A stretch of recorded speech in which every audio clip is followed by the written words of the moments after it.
Hey everyone, Jason Sherman here. Strap on your boots. In today's episode, I have with me an author, financial advisor, and a Brazilian Jiu-Jitsu world champion, Paul Halme. Welcome to the show, my friend. Thanks, Jason. Glad to be here. And so at the end there, a Brazilian Jiu-Jitsu world champion. That's a pretty intimidating fact because world champion means you've beat a lot of people at Jiu-Jitsu. Like, tell me a little bit about how you got into Jiu-Jitsu and maybe how you are able to use some of those methodologies in the business world. Oh, yeah, I'd love to. Yeah, jiu-jitsu has gotten me so far in the business world just because you learn how to deal with pressure and everything like that. So, yeah, my whole career, and there's one thing when I wrote my first book was how to make money with your martial arts gym, even though you've won nothing, because all my friends were famous and opened up gyms. And I was just Paul, the random guy that had done nothing but was good at business. And so I never got a lot of respect from the guys that I really wanted respect from. So I was like, man, I got to keep competing, keep getting better. And then it became just this thing that drove me. And then finally I won a Masters World Championship and definitely one of the highlights of my competition career. It was crazy. It was super cool. Super cool, super rewarding. So you mentioned all these people that were, pushing you down or not giving you credit or whatnot. And how did it feel when you did win the world champion, and how did they treat you after that? Man, it was funny. They didn't treat me much different. They just didn't clown on me as much because in the fighting world, it's a pretty, guys go back and forth, give each other a hard time, but it's all in meaning well, but it's still in your head. You're like, man, I want to be as good as these guys because these guys are, superstars. So it sounds like you won their respect, basically. Yeah, a little bit. Yeah. The good thing about jiu-jitsu is you earn their respect every day training, but then it's like when you win something, they're like, oh, okay, cool. You're a world champion now. And then they forget about it and move on. So how does that translate? Because I'm guessing it requires a lot of dedication and like practice and a lot of mental agility as well as physical agility. How does that translate into the real world for business? I mean, it must have helped you in some way. I would imagine. Yeah, I almost say it's an unfair advantage because you learn to deal with stress. If you're having a bad day and anxiety's all built up, you go train jiu-jitsu for an hour, it's all gone. But then also at the same time, you learn how to deal with working under pressure and solving problems. So it's like when you go into the business world and something's wrong, I'm like, oh, okay, I can fix this. It's the same thing. It's like, oh, this sucks. This is a lot of pressure, but cool. Let's find a solution. And jiu-jitsu teaches you that. It's like, we joke around. It's like playing chess, but the chess pieces are trying to choke you. So it's I like that. Mental, physical and mental. Very violent chess. I like it. Violent chess. Awesome. So we're completely not even on the topic of the episode, which I kind of like because we're talking about how to use some sort of like physical martial art, which people should learn either or they should be doing exercise, because when you're an entrepreneur and you're in a business, you need to keep your body in shape, your mind in shape. And if you're not, you're going to be depressed. You're going to be tired. You're going to get overworked, stressed out. So I like that. But the episode is actually 5 simple steps in building your passive income machine.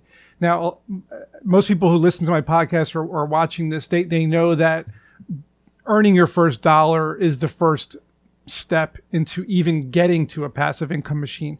So what I really want to talk to you about is how can entrepreneurs even get to the point where they start earning revenue in their business? And keep in mind, they might just have an idea on the back of a napkin, right? So how are we getting from like concept revenue? Man, and that's the crazy thing about social media that's helped us a lot. Love it or hate it, social media is a great place to test things because we all think like, I've had like, oh man, I got this crazy idea and I'm going to build it. And I go and build this course and build all these videos and everything. And then you go to sell it and everybody's like, I don't want that. And you're like, awesome. That was 3 months of my life I just flushed down the toilet. So with social media, like you brought up a really good point. People have an idea on a napkin.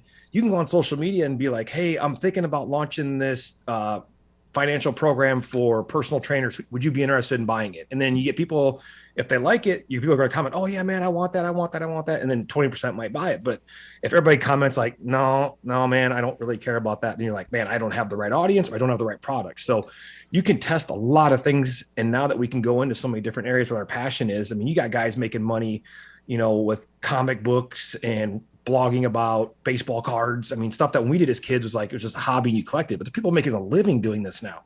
Yeah, and I noticed during the pandemic, especially, there were like Pokemon cards went just skyrocketed. Magic the Gathering trading cards skyrocketed.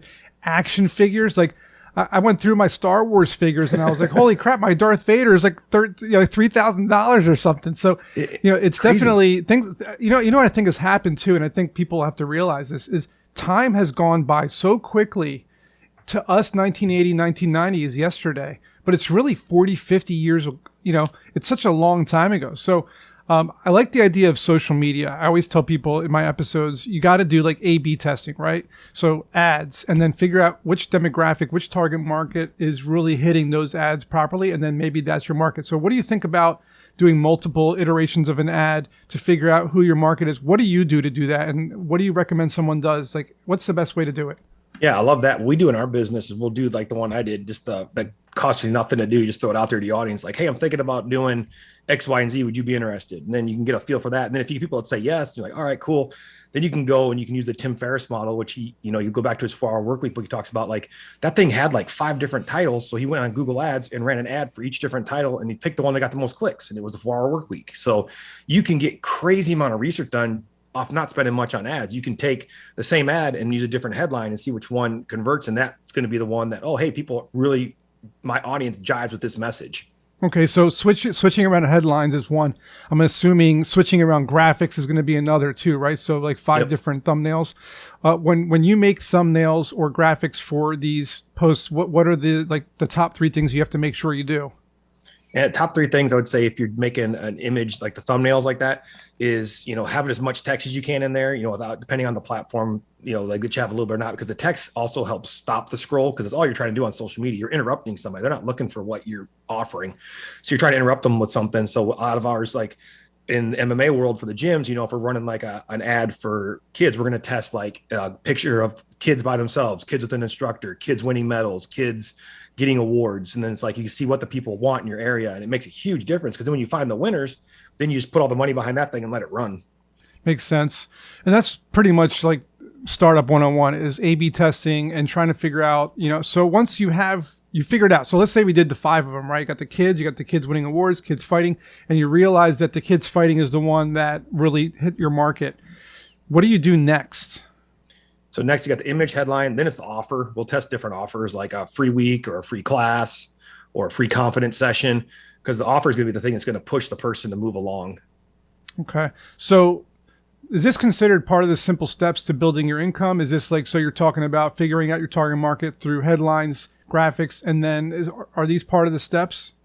Yeah, well, there's 2 different models I use. So one is like we were talking a little bit earlier is entrepreneurs that are trying to make money is you're going to be looking for ways to create revenue. And then when you're building a passive income machine, that's when you have revenue and then you're taking that revenue and then you're moving it into other assets.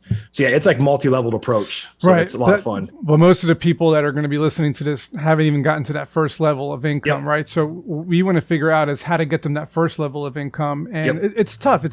I understand because everybody wants to make money. Everybody wants to be an entrepreneur, but it's literally the hardest thing to do. So I'm assuming 100%. before you did this, you were working in the corporate world like a lot of us. Yep.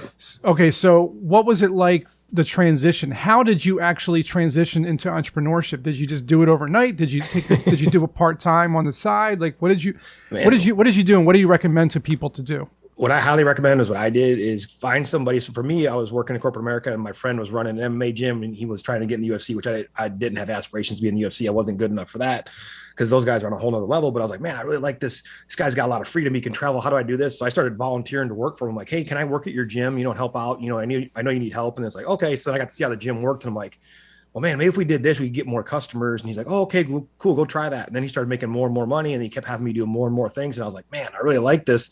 So then I had a skill set. So when it was time for me, when I'm like, hey, I'm going to open my own gym, I knew what the classes I needed. I knew the schedule. I knew the front end systems. I knew the back end systems. I knew, I wanted to get the shortest lease I could. So I tell people when they're going to do something is like, try to take as much risk out of it as you can. Go volunteer to work for somebody that's doing what you want to do. And you'd be surprised how people, they're like, oh yeah, man, that's cool. I could always use some extra help and teach you some things. I did something similar when I started out in the film industry. I worked as a volunteer or an intern for like production companies. And I watched them like film and I watched them edit and I asked them like what they needed help with. And I just went home and I would figure it out. And then eventually I started my own film production company. So, so that makes a lot of sense is like awesome. Volunteering with someone in like an industry that you're interested in and just be a sponge and just like absorb as much knowledge as you can. I like that. So that's really important for people to hear. Now let's talk about investing a little bit. A lot of people are always asking me like, well, what should I invest in? Whether it's crypto or stocks or whatever. And I always tell people just do your own research, right? Yeah. Nothing in this episode is financial advice, but nothing. So what is the first way for people to get started in investing? Man, we're in the luckiest time of all time. Love him or hate him, Robinhood changed the game for everybody. Because I came from a stockbroker background and financial advice and stuff like that. I don't do that anymore, so I can't give financial advice. But you had in the back of the day, it cost you so much money to buy and sell stocks. It was excluded. The little guy, everybody gets mad at Robinhood. They changed the game because now Fidelity, Schwab, Ameritrade, everybody's free. All your stock trades are free. So I tell people the most important thing you do is pick a company you like, go talk to 2 or 3 different ones. They'll talk to you for free and be like, hey, I'm thinking about doing this. They're going to tell you to set up some kind of a retirement account. So it could be a Roth IRA, traditional IRA, whatever, but it's the easiest. You set it up. And then what you do is you see how much you can put away to try to max that thing out each year and set it up to automatically do it. And that's what I do a lot with people is teach them about automations. Because if you automate it, it gets done. If you don't automate it, it'll be like, oh man, I need to move that $500. And in the back, your subconscious is like, no, man, we got to hang on to that $500. But if it's moving every day or every week, you don't really pay attention to it. And then at the end of the year, you're like, man, there's $6,000 in that account. That's pretty cool.